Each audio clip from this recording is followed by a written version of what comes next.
तो देखेंगे बच्चों, आज के लेक्चर में हम लोग करेंगे कुछ छोटे छोटे टर्म्स जो हमारे एग्जाम में जनरली पूछ दिए जाते हैं, डिफाइन करने के लिए टर्म्स आते हैं। तो आज हम उनकी बात करेंगे।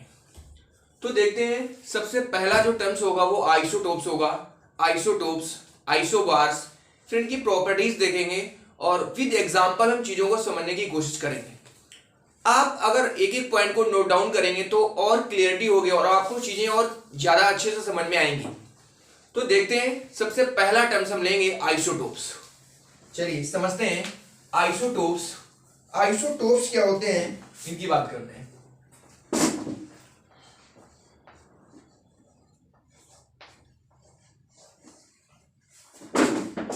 आइसोटोप्स, तो देखो इसके नेम से इसको समझने की कोशिश करेंगे। आइसो वर्ड अगर कहीं भी आता है तो इसका मीन्स होता है सेम, इसका मीन्स होगा सेम। और ये टोप्स, इसका मीन्स हो जाएगा एटॉमिक नंबर। इट मीन्स ऐसे टू और मोर एलिमेंट्स जिनके एटॉमिक नंबर सेम होते हैं बट एटॉमिक मास डिफर होते हैं। बहुत ही सिंपल सी लैंग्वेज में आप समझने की कोशिश करेंगे तो ऐसे टू और मोर एलिमेंट्स जिनके atomic number same but mass number differ होते हैं वो आइसोटोप्स कहलाते हैं। तो लिखते हैं, एक लाइन की सिंपल सी डेफिनेशन होगी, those two or more elements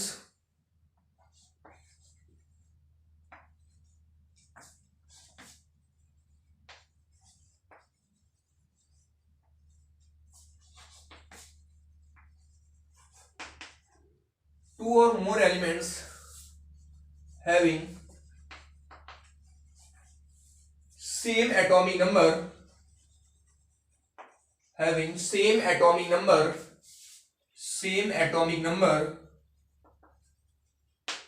but different mass number तो वो आइसोटोप्स होता है। ऐसे टू और मोर एलिमेंट जिनके एटॉमिक नंबर तो इक्वल सेम होते हैं बट मास नंबर डिफर होते हैं उसे हम आइसोटोप्स कहते हैं। एग्जांपल समझते हैं, एग्जांपल्स ऑफ आइसोटोप्स। एग्जांपल की बात करते हैं। फर्स्ट एग्जांपल लेते हैं आइसोटोप ऑफ हाइड्रोजन। हाइड्रोजन की आइसोटोप्स लेते हैं, बहुत ज्यादा इंपॉर्टेंट है हाइड्रोजन को आइसोटोप्स। छोटे मोटे एग्जाम होते हैं उसमें भी इससे रिलेटेड क्वेश्चन पूछ दिए जाते हैं कि हाइड्रोजन का फर्स्ट आइसोटोप कौन होगा, सेकंड क्या होगा, नंबर ऑफ इलेक्ट्रॉन, प्रोटॉन और न्यूट्रॉन से रिलेटेड पॉइंट्स भी पूछता है इसमें। तो देखते हैं isotopes of hydrogen.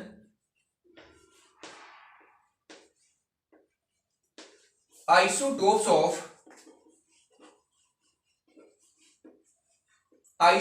Of hydrogen. Hydrogen की आइसोटोप्स की बात करते हैं। There are 3 isotopes of hydrogen. तो हाइड्रोजन के 3 आइसोटोप्स होंगे बच्चों, 1H1, 1H2 एंड लास्ट हो जाएगा 1H3। तो ये हाइड्रोजन के 3 आइसोटोप्स हो जाएंगे। अगर फर्स्ट की बात करेंगे तो इनके स्पेशल नेम भी होते हैं, तो इस वजह से ये ज्यादा इंपॉर्टेंट हो जाते हैं। स्पेशल नेम क्या होगा, फर्स्ट का is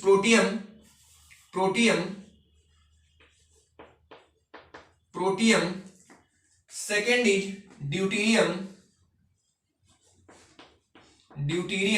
now third and last is tritium. ये ट्रीटियम हो जाएगा। तो ये इनके स्पेशल नेम हो गए। कभी कभी पूछता है कि हाइड्रोजन का जो फर्स्ट आइसोटोप होगा उसका नेम क्या होगा, तो आप सिंपल से बता सकते हैं first isotope of hydrogen is protium, second deuterium and third and tritium. कभी कभी यहां नंबर ऑफ इलेक्ट्रॉन, प्रोटॉन और न्यूट्रॉन कैलकुलेट करने के लिए बोलता है। इलेक्ट्रॉन, प्रोटॉन, न्यूट्रॉन बच्चों एटम के 3 फंडामेंटल पार्टिकल्स होते हैं जिससे मिलकर एटम बना होता है। वो होते हैं इलेक्ट्रॉन्स, प्रोटॉन और न्यूट्रॉन्स। तो उनको यहां पर फाइंड आउट करेंगे, कैलकुलेट करेंगे। कैसे कैलकुलेट करेंगे, एक एक पॉइंट को अच्छे से समझते हैं। सबसे पहले अगर बात करते हैं नंबर ऑफ इलेक्ट्रॉन्स की। इलेक्ट्रॉन्स अगर कभी भी आपको कोई भी एलिमेंट दिया गया है और उसमें अगर इलेक्ट्रॉन्स फाइंड आउट करने के लिए बोलता है तो इलेक्ट्रॉन्स एटॉमिक नंबर के इक्वल हो जाते हैं। एक फार्मूला होता है सिंपल सा, atomic number is equal to number of electrons is equal to number of protons. ये बच्चों तीनों आपस में इक्वल होते हैं। अगर किसी भी एलिमेंट का एटॉमिक नंबर 11 है तो उसमें इलेक्ट्रॉन्स भी 11 होंगे एंड प्रोटॉन्स भी 11 होंगे। If atom is neutral in nature, अगर एटम कैसा है, न्यूट्रल है। अगर कोई चार्ज स्पीसीज है तो उसके लिए अलग कैटेगरी होती है, उसमें इलेक्ट्रॉन डिफर हो जाते हैं। तो ये केवल किसके लिए है, न्यूट्रल स्पीसीज के लिए। न्यूट्रल स्पीसीज, तो ये पॉइंट्स हम याद रखेंगे। इलेक्ट्रॉन्स फाइंड आउट करते हैं। ये जो एटम एलिमेंट के जो नीचे लिखा होता है ये एटॉमिक नंबर होता है, ये मास नंबर होता है। ये भी हमें मालूम होना चाहिए। मास नंबर को ए से रिप्रेजेंट करते हैं और एटॉमिक नंबर को जेड से रिप्रेजेंट करते हैं, ये हमें मालूम होना चाहिए। एटॉमिक नंबर को कैपिटल जेड से रिप्रेजेंट करेंगे। अगर कोई बोलता है मास नंबर, तो मास नंबर को किससे रिप्रेजेंट करेंगे, कैपिटल ए से रिप्रेजेंट करेंगे। तो इलेक्ट्रॉन्स भी 1 हो जाएंगे। एटॉमिक नंबर 1 है तो इलेक्ट्रॉन्स भी 1। नंबर ऑफ प्रोटॉन्स भी 1 हो जाएंगे। अगर आपसे पूछता है कि न्यूट्रॉन्स भी बताइए, नंबर ऑफ न्यूट्रॉन्स, तो बच्चों न्यूट्रॉन्स कैसे फाइंड आउट करते हैं, इसके लिए एक फार्मूला होता है A equal to P plus N. A क्या होता है, मास नंबर। अगर आपसे पूछता है कोई मास नंबर क्या होता है, the sum of number of protons and neutrons are called mass number. Proton और न्यूट्रॉन का जो सम होता है, समेशन होता है, उसी को मास नंबर कहते हैं। तो इस सिंपल सी लैंग्वेज में आप याद रखेंगे। इसी तरह आप अपनी लैंग्वेज में समझ के लिख भी पाएंगे। किसी चीज को याद नहीं कर सकते हैं, अगर आपको समझ में आ गई तो फिर आप उससे रिलेटेड पॉइंट्स को अपनी लैंग्वेज में कन्वर्ट करके लिख सकते हैं। तो A equal to P plus N हो जाएगा। मुझे यहां पर n फाइंड आउट करना है, कैसे करेंगे, n इक्वल टू क्या हो जाएगा, A माइनस P, ये हो जाएगा n A, ये P है, इधर जाएगा तो माइनस P हो जाएगा, ये आ जाएगा। तो यहां पर n फाइंड आउट करना है तो हम फार्मूला अप्लाई कर देंगे। n इक्वल टू क्या होता है, A माइनस P। A क्या है, मास नंबर है, मास नंबर क्या है 1, और प्रोटॉन्स भी क्या होंगे 1 होंगे, तो न्यूट्रॉन्स 0 आ जाएंगे। देखो 0 न्यूट्रॉन्स आ गए। तो ये कितना इंटरेस्टिंग पॉइंट है कि आपसे क्वेश्चन पूछा जाता है कि कौन सा ऐसा हाइड्रोजन का आइसोटोप्स है जिसमें न्यूट्रॉन्स नहीं होते हैं, तो आप क्या बताएंगे, protium. First isotope of hydrogen has absence of neutron, इसमें न्यूट्रॉन प्रेजेंट नहीं होता है। अगर हम बात करें ड्यूटेरियम की, तो ड्यूटेरियम की बात करूं मैं तो यहां पर आप फाइंड आउट कर लेते हैं नंबर ऑफ इलेक्ट्रॉन्स भी 1 होंगे, प्रोटॉन्स भी 1 होंगे। इसका मतलब अगर आइसोटोप्स की मैं बात कर रहा हूं तो इलेक्ट्रॉन्स, प्रोटॉन्स और एटॉमिक नंबर इक्वल होते हैं। किसी भी आइसोटोप्स की अगर मैं बात करूंगा तो number of electrons is equal to number of protons is equal to atomic number. But differ क्या होगा, नंबर ऑफ न्यूट्रॉन्स डिफर होंगे। की पॉइंट्स हम याद रखेंगे। तो इलेक्ट्रॉन्स भी 1, प्रोटॉन्स भी 1। अगर आप न्यूट्रॉन्स फाइंड आउट करेंगे n की वैल्यू, तो n is equal to A minus P। A की वैल्यू क्या है 2, A क्या है मास नंबर, तो 2 माइनस 1 देन क्या आ जाएगा 1 आ जाएगा, तो नंबर ऑफ न्यूट्रॉन्स 1 आ जाएगी। तो इतनी बात समझ आ रही होगी। यहां पर भी आप फाइंड आउट कर सकते हैं नंबर ऑफ इलेक्ट्रॉन 1, प्रोटॉन को फाइंड आउट करने हैं तो प्रोटॉन भी 1 हो जाएंगे। अगर आप न्यूट्रॉन्स फाइंड आउट करेंगे बच्चों तो 3 माइनस 1, देखो कितना सिंपल है, आप इससे इसको माइनस करेंगे तो n की वैल्यू आ जाएगी, और n की वैल्यू क्या आ गई 2 आ गई।